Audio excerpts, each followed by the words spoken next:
We have the biggest grounding of flights in this country since 9/11 just occurred this morning.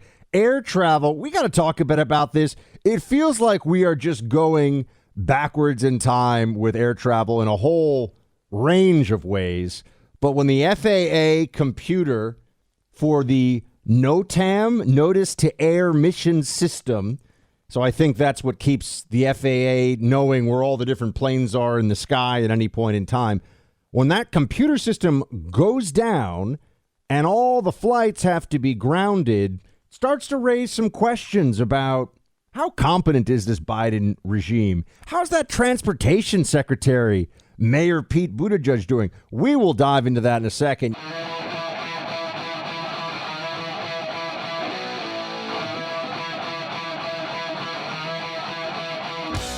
Biden this morning saying that, he spoke to Mayor Pete, who I guess we have to say is now Secretary of Transportation, Pete. And the short version is they don't know what the heck happened here. Play one. I just spoke with Buttigieg. They don't know what the cause is, but I was on the phone in about 10 minutes. I told them report directly to me when they find out. Aircraft can still land safely, just not take off right now. We don't know what the cause of it is. Price of gas high. Supply chain snarls and shortages, the worst I've seen in my memory in this country, the worst grounding of flights since 9/11, Clay. Mayor Pete's got quite the resume going so far for this Biden regime. And remember, Clay, he's supposed to be the smart one. Yeah, he's a disaster so far. And we were out during Christmas break when Southwest Airlines basically shut down. And I know there are many of you listening to us right now that got caught up in that disaster. And Mayor Pete was caught flat-footed on that one. I think it's fair to say. I mean, I started tweeting about it long before the mayor did because here in Nashville, where Southwest Airlines flies so much, I could see that happening. My own sister got stuck for 3 days in Chicago because she couldn't fly on Southwest. The storm hit, everything else. I had lots of friends and family who were impacted by that all over the country. So there's still a lot of anger out there in the airline flying community. And then to combine it this morning when all of a sudden the FAA shuts down everything, it's a bad look for travel. And, Buck, this is something that has been going on for, it feels like, multiple years now of the Biden administration. I know there are many people out there listening to us who you are nervous in a way that you were never nervous before about even going to the airport because your flights are delayed. Because I talked about this story, Buck, this summer. I was down in Fort Lauderdale 8 hours at an airport, and then they just said, hey, the flight is canceled. And they were booking people like 3 and 4 days later to be able to get on a flight to get back home. And I feel like almost everyone who travels somewhat regularly has got a story in the last 6 months where the airline industry just appears to be at an absolutely incompetent level. And as you mentioned, it's one thing when 9/11 is involved, when there is some sort of cataclysmic event that you understand why the airline travel no would one's be shouting impacted. about the incompetence of the transportation secretary after 9/11 for obvious reasons. But now, we don't even know what's causing many of these things. And it's the conjunction of failure when Mayor Pete let me read you some of the headlines recently. I just retweeted this. But the way that Mayor Pete is making news is by focusing on diversity and inclusion in the airplanes. And I got to be honest with you, Buck. My airline pilot is one of the things, along with maybe your open heart surgeon or your neurosurgeon, where no one thinks at all about diversity and inclusion when it comes to that, right? When I walk on an airplane, all I want to know is, hey, how long have you been flying airplanes and how great are you?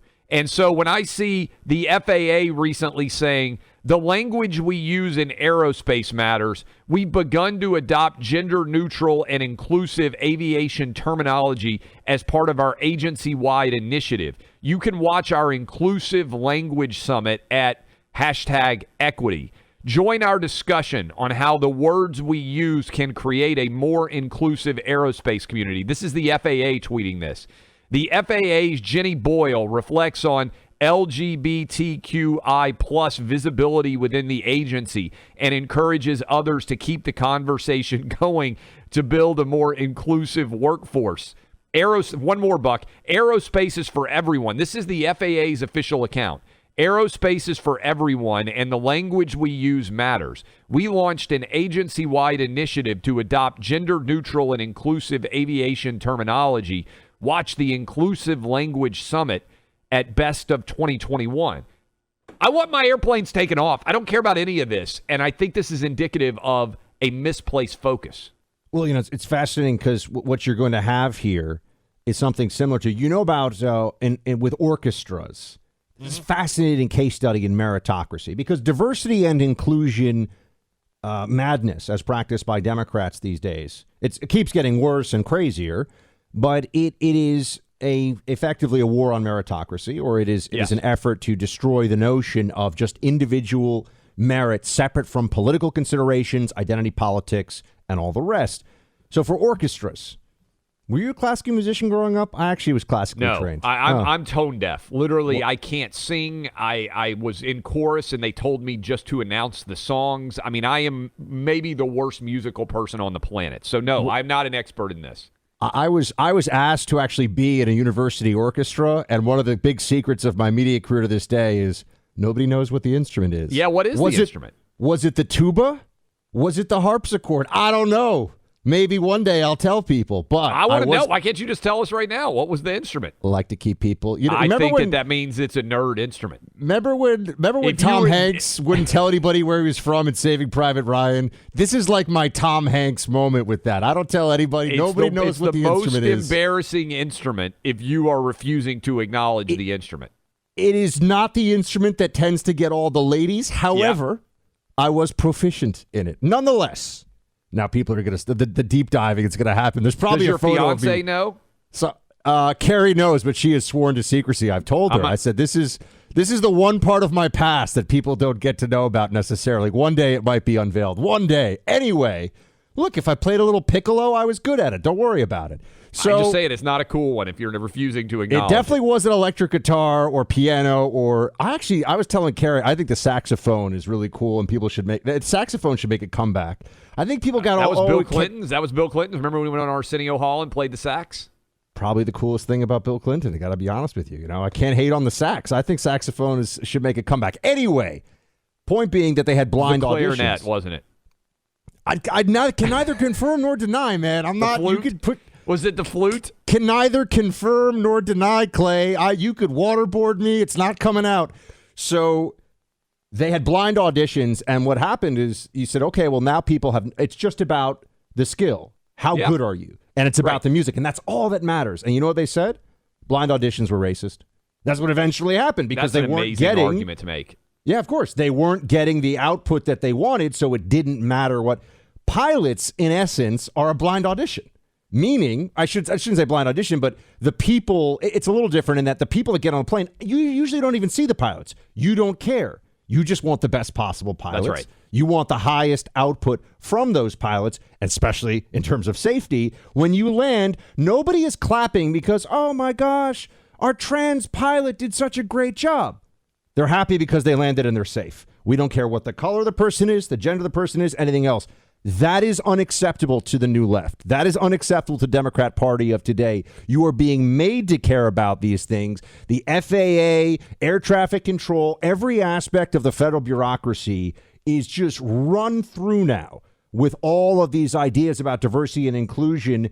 And they want, I think the mindset of conservatives is, I don't want, whatever. We can't just whatever, because they will keep pushing, because this is messianic for them. This is a religious experience for them to continue to push diversity and inclusion.